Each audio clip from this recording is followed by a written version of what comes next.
Pertama-tama saya ingin mengucapkan terima kasih atas kehadirannya dalam situasi pandemi saat ini. Pagi hari ini saya ingin menyampaikan beberapa hal, tapi terutama untuk yang berkaitan dengan COVID dan yang berkaitan dengan ekonomi. Ini situasi yang sangat-sangat sulit sekali, tetapi juga tidak hanya dialami oleh negara kita, Indonesia, tetapi juga dialami oleh 215 negara di dunia. Supaya diketahui, kondisinya hampir-hampir sama dan negara lain justru lebih parah dari yang kita alami di Indonesia. Saya setiap hari mendapatkan briefing seperti ini, angka-angka dari Kementerian Luar Negeri yang mengabarkan kondisi-kondisi di dunia seperti apa. Ini kasus tertinggi untuk COVID misalnya. Pagi tadi ini saya dapat Amerika Serikat sekarang sudah berada di angka 3,4 juta. 3,4 juta. Pada penduduknya 319 juta. Brasil 1,8 juta yang positif COVID.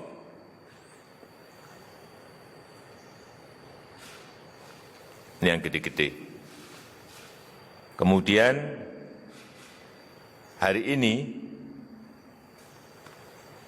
kita berada pada angka 78.000 kasus positif. Negara kita ini masuk 5 besar penduduk terbanyak. Tetapi kalau dilihat 10 negara dengan kasus tertinggi, kita tidak masuk di dalamnya. Di Amerika 3,4, Brasil 1,8, India 906.000, Rusia 739.000, Peru 326.000. Artinya kita berada pada posisi yang masih bisa kita kendalikan. Oleh sebab itu jangan sampai kita lepas kendali. Manajemen krisis harus betul-betul kita lakukan. Ajak aparat kita di bawah kita untuk betul-betul bekerja extraordinary. Nggak bisa kita dalam situasi seperti ini kita kerja normal-normal. Dalam situasi seperti ini kita kerja biasa-biasa. Nggak bisa. Percaya saya nggak bisa. Semuanya harus ganti channel semuanya. Nggak bisa kita normal-normal. Nggak bisa. Channelnya harus ganti semuanya. Dari channel ordinary pindah channel ke extraordinary. Dari channel yang cara kerja bertele-tele rumit ke cara-cara kerja yang cepat dan sederhana. Semuanya harus dirubah seperti itu. Ini situasinya betul-betul situasi yang luar biasa sulitnya. Mengendalikan dua hal yang ini, ekonomi dan kesehatan ini betul-betul harus terjaga dengan baik. Nggak bisa lagi kita kerja dengan SOP normal, nggak bisa. Ini kita harus kerja dengan SOP yang shortcut, yang ada terobosannya. Anak buah ajak untuk masuk ke sana, biar cepat kerja kita. Saya mengapresiasi kerja provinsi-provinsi, Bapak Ibu sekalian, para gubernur, dan dalam penanganan COVID, ini dari seluruh parameter yang kita miliki, memang DIY yang paling baik. Pak Wagub,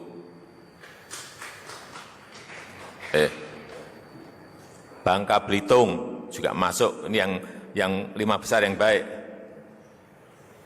Bangka Belitung, Pak Gub. Aceh juga masuk, yang 3. Sumbar juga masuk, Sumbar, dan Gorontalo, ini dengan parameter-parameter yang dimiliki oleh gugus tugas pusat. Tapi yang lain saya lihat juga pengendaliannya baik. Saya tadi baru berbicara misalnya dengan Pak Gubernur Mandacan, Papua Barat. Pengendaliannya yang sembuh banyak dan yang meninggal 4 ini. Yang sekarang ini target dunia itu sekarang bagaimana menekan angka kematian.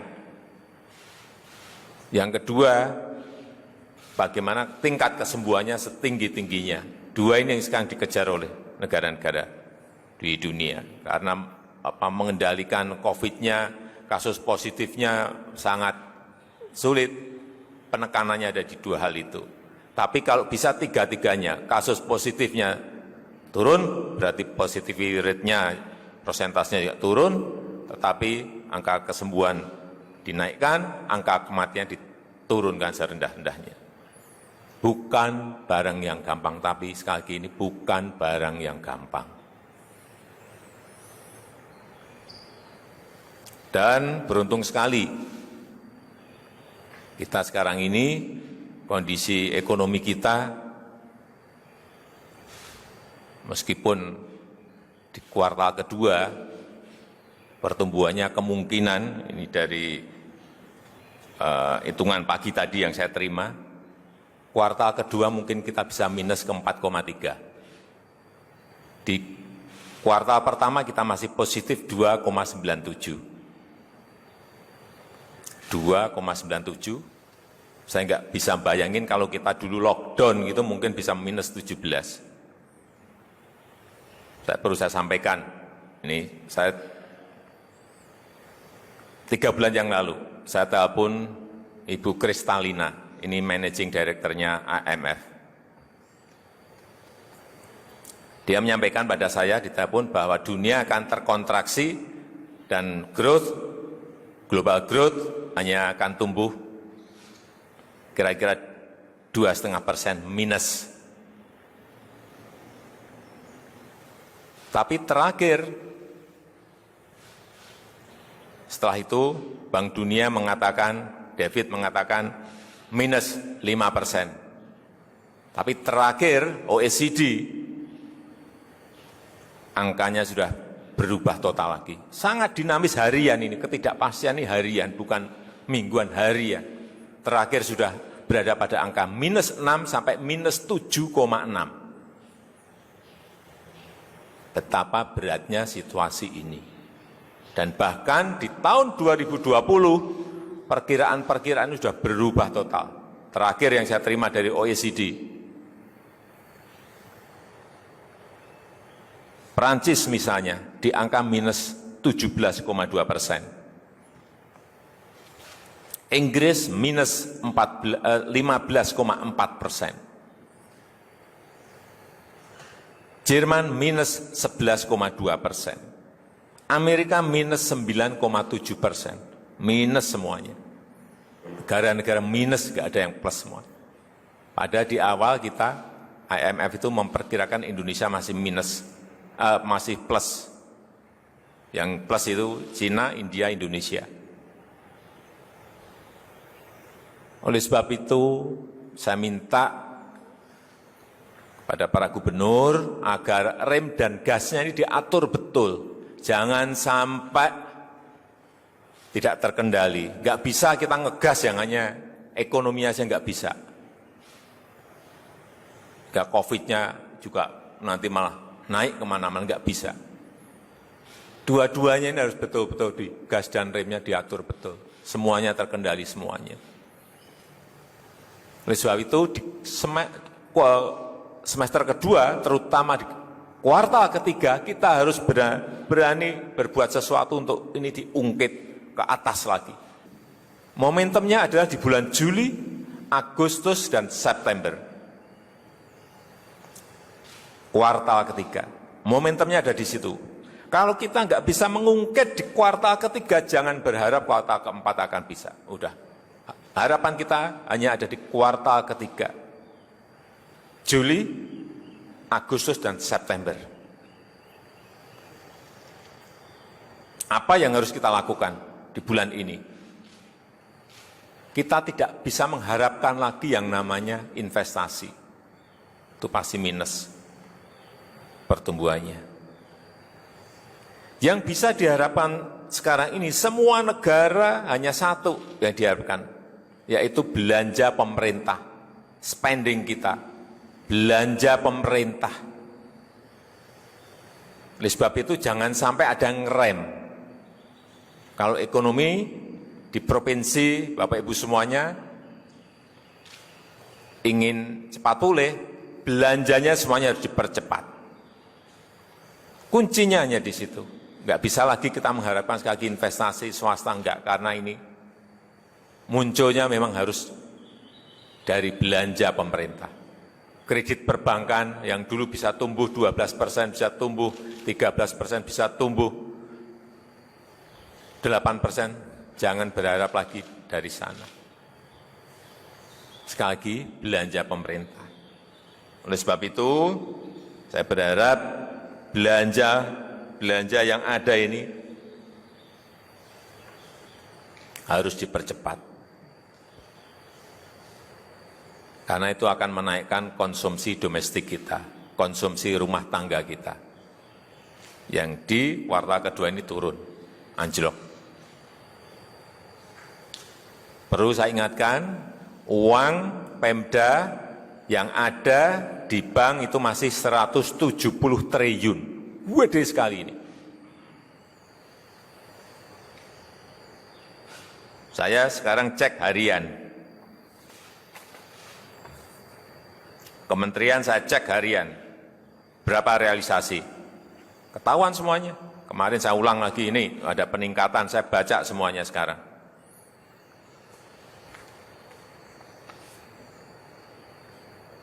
Kementerian ini berapa persen, belanja modalnya baru berapa persen, semuanya kelihatan sekarang. Harian pun sekarang ini saya pegang provinsi, kabupaten, dan kota. Saya berikan contoh, misalnya realisasi APBD untuk provinsi.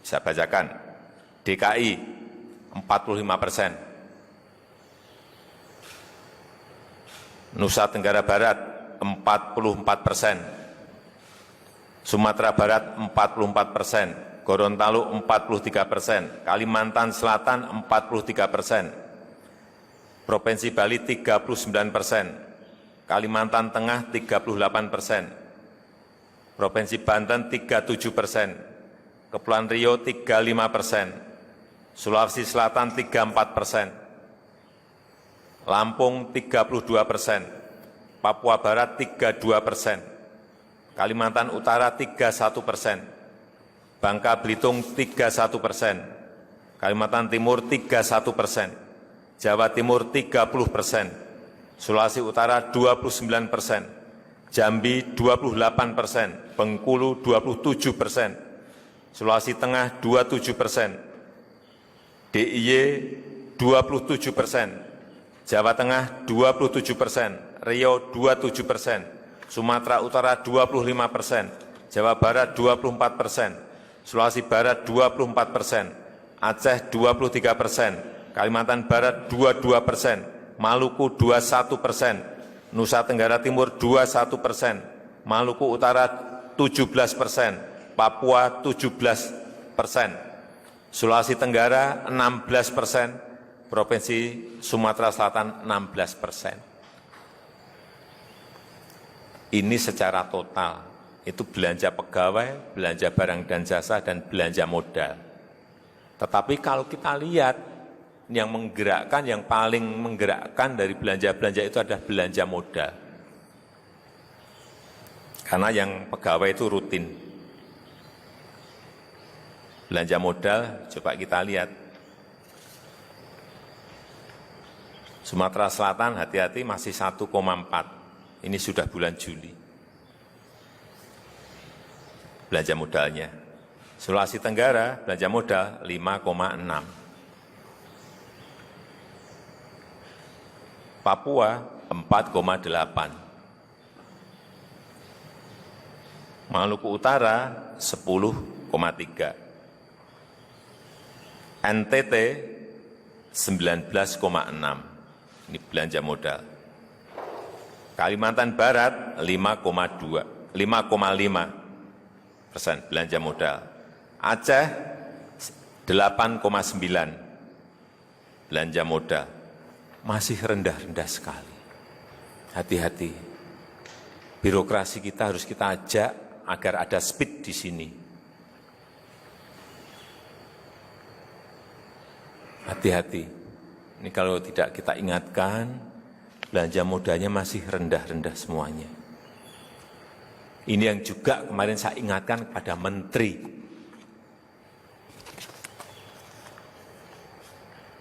Nanti LKPP juga biar menyampaikan, Kepala LKPP, di mana kecepatan itu, terutama belanja barang dan jasa ini bisa dilakukan dengan cepat, termasuk belanja modal.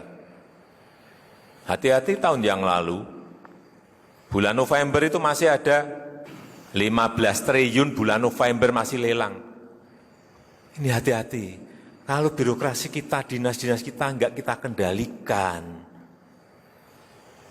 Model-model belanja seperti yang dulu-dulu ini masih ada yang melakukan. Dipepetkan di November, Desember. Hati-hati.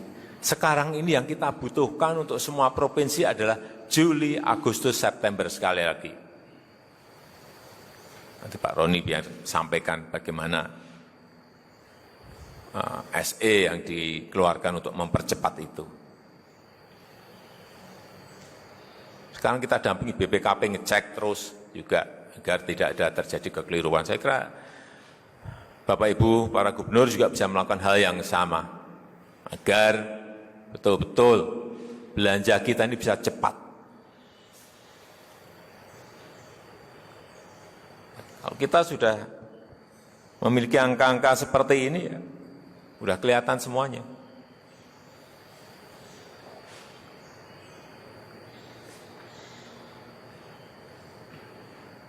Sekali lagi, dalam situasi krisis seperti ini, manajemen yang kita pakai adalah manajemen krisis, bukan manajemen biasa. Nggak bisa business as usual, nggak bisa. Jadi, sederhanakan regulasinya, sederhanakan SOP-nya.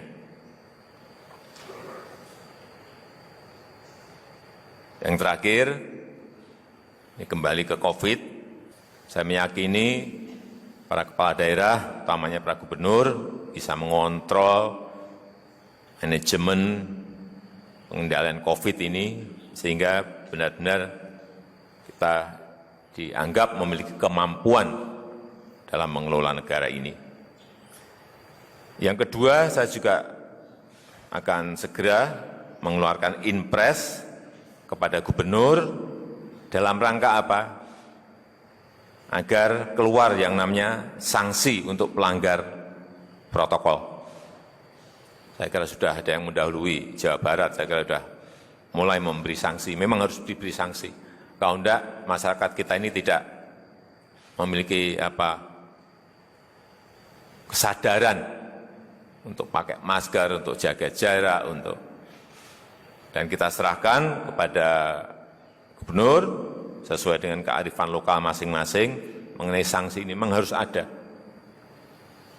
Dan inpres itu bisa dijadikan payung dalam nanti Bapak Ibu mengeluarkan peraturan gubernurnya. Saya rasa itu yang bisa saya sampaikan pada kesempatan yang baik ini. Sekali lagi terima kasih atas kehadiran Bapak Ibu para gubernur, para wakil gubernur pada pagi hari ini. Dan